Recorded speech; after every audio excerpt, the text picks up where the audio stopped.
Sa pagkakataon ito, pag-usapan naman po natin, of course, may kaugnayan pa rin kanina.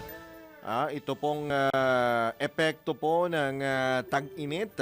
Importante po ang tubig. Lalo na po ngayong napakainit ho ng panahon at ang tumataginting pawis hanggang tumataginting kasi marami yung pawis ni Winner tsaka yung pawis ko eh.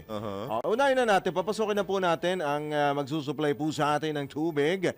Ngayon pong araw na ito, ang Executive Director po ng National Water Resources Board, si Dr. Sevilio David Jr. Magandang umaga po. Director David, welcome po muli sa DWIC LU Channel 23. Drew Nasino po at John Ibanez. Good morning po, Director David. Magandang umaga po, kasamang Drew at John sa inyo pong dalawa at sa ating mga kababayan po at nakikinig po sa inyong programa po. Salamat po sa pagpapaunlak ninyo sa amin dito sa Impilan, Director David. At, May ibsan ba, Director, ang init ng aming pakiramdam at init ng ulo Kailangan sa mga maliligo. babanggitin niyo po ngayong mga pahayag? Ano Opo, po? no? So, Go ahead, sir.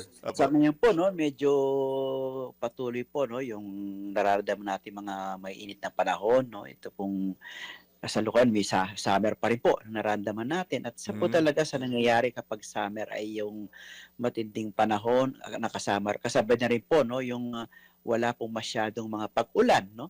At ito pong mga pag-ulan na to, ang isa po kasi na inaasahan natin no, para po sana makapag-recharge no, ng mga supply ng tubig, particular po sa mga dams po natin na sa kasalukuyan medyo mababa po yung mga pag-ulan na naranasan natin na naging dahilan na rin po no, yung patuloy na pagbaba po ng mga dams po natin na siya pinanggagaling po ng supply natin ng tubig, particular po dito sa Metro Manila. Pero in spite of that, do you agree po ang sa pagtiyak po mismo ng MWSS na hindi po mauulit yung nangyaring water shortage sa bansa tulad nung nangyari ng 2019, Director David? Yan po ang kasalukuyan na pinag-uusapan po natin at gusto natin, sa ngayon po, masasabi natin stable po ang supply po natin ng tubig. No? At kahit po may kakaroon tayo ng pangamba ng El Nino po, ay yan po ang kailangan din nating paghandaan. No? At sa ngayon po, nasa 185 na po meters ang level ng tubig. Masasabi po nating stable yan. Pero kaya nga po, paghandaan din natin yung pangamba ng El Nino na pag ganun po kasing panahon ay ang projection po medyo mababa pa rin. No? Yung mga pag-ulan. Kaya kailangan po natin ihanda yung mga contingency measures po natin para naman po mapangalagaan yung supply at di maramdaman ng mga kababayan po natin itong epekto nito. Kasama rin po yung pag-iiwas na maranasan po yung nangyari na noong 2019 po na medyo naging matindi po ang kakulangan sa supply po ng tubig. Director David, pag binanggit po nating pinaghahandaan, bago pa man po ikangay ideklara or magkaroon ng alert ang pag-asa sa El Nino, inihahanda na po ba natin yung mga hakbang na itong binabanggit ninyo? Tama po yun, no? In fact, ngayon pong mga February pa lang, no? Mga February, March, no? Nandun na po yung sinasabing ang El Nino Watch, no? Nandun na rin po yung napag-uusapan na rin po natin kasama ang pag-asa, ay napag-usapan na rin po kung paano paghanda nito at yung mga contingency measures na kailangan pong ilatag, no? So sa ngayon pa lang po, no? Habang papalapit na no, itong pangamba ng El Nino ay naghahanda na rin po tayo kagaya po ng mga paghahanda ng mga deep wells na kung sakali pong magkaroon ng mga karagdagang pangangailangan, ayan naman po ay pinaghahandaan na rin po natin. Kasama na rin po no, yung pag-a-adjust po ng alokasyon ng tubig po kasi sa ganito pong panahon, ang isa po talagang paraan no, para po mapabagal natin yung level ng pagbaba ng dam ay yung pag-adjust po ng alokasyon. So sa kasalukuyan po, sa parte po ng irigasyon ay halos nasa paari na po sila, nag-aani na. So hindi naman po ganun kalaki ang pangailangan nila na pwede po tayong sa kasalukuyan ay mag-adjust ng pag-release po ng tubig sa irigasyon para naman po makatulong din no, sa pagmamanage po ng level po ng mga dam po natin.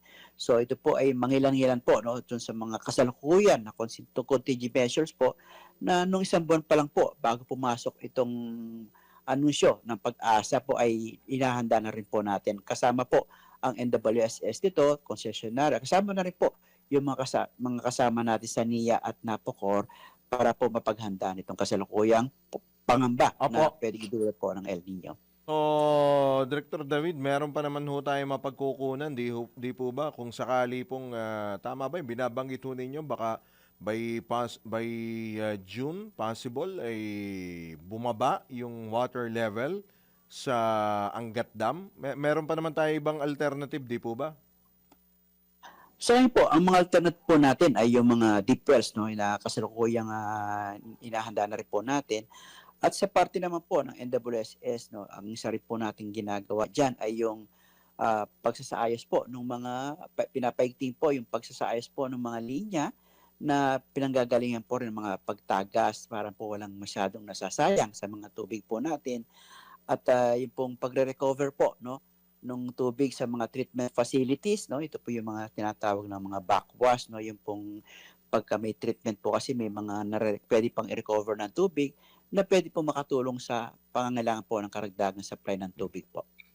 Director David, with your indulgence, nabanggit niyo po yung mga deep well. Hindi po ba pinagbawal na sa atin yan? Before, di ba? Opo, sa ngayon po, nagkaroon po tayo ng moratorium doon sa pagtanggap po, no, ng mga karagdagang bagong aplikasyon po. Kaya nga po itong mga para po mapangalagaan din, no, yung mga groundwater po natin para naman po kung sakali po na may mas matinding pangailangan po kagaya po nitong kung magkaroon ng matinding kakulangan sa supply ng tubig dahil sa El Nino, ay meron pa rin po tayong magagamit at pwedeng makatulong po sa panganahon na yun. Right. Doc, pasensya na kasi napag-usapan namin off-air ni Drew na sa ibang bansa meron pong machine na ginagamit to convert salt water para sa drinking water. Meron ba tayo nito? Opo, sa kasalukuyan po ay may mga ibang lugar po na ginagamit na rin po yung desalination. No? Yung po yung desalination na tinatawag po natin. Ay sa kasalukuyan po ay yan po isang teknolohiya na naumpisa na rin pong gamitin sa ngayon. No? Kaya lang po medyo yung paghahanda po ng mga ganyan kailangan din ng sapat na panahon at medyo may konting kamahalan po. No? Kaya po una gusto ho natin muna mas magamit, no, yung mga kasalukuyang mga surface water po natin, mga fresh water na kailangan lang po nating i-manage para naman po mas ma-maximize natin yung benepisyo na nagagamit natin mula dito. Sa inyo rin po ba ang kapangyarihan, pasensya na, paki-educate at pakiklaruhan mo po kami, Director David. Kasi nung nakaraan, nagmistulang swimming pool yung isang lugar sa sa Maynila. Kung di ako nagkakamali. Nasa inyo rin po ba ang kapangyarihan na sabihan itong mga concessionaires na ito na iwasan yung mga ganong klase ng pangyayari? Kasi bago yata sila makaresponde, nagmistulang swimming pool na yung kahabaan ng kalsada sa Tondo Tama, Tondo yan. Tondo nga ba yun? Mga ganong area, Director?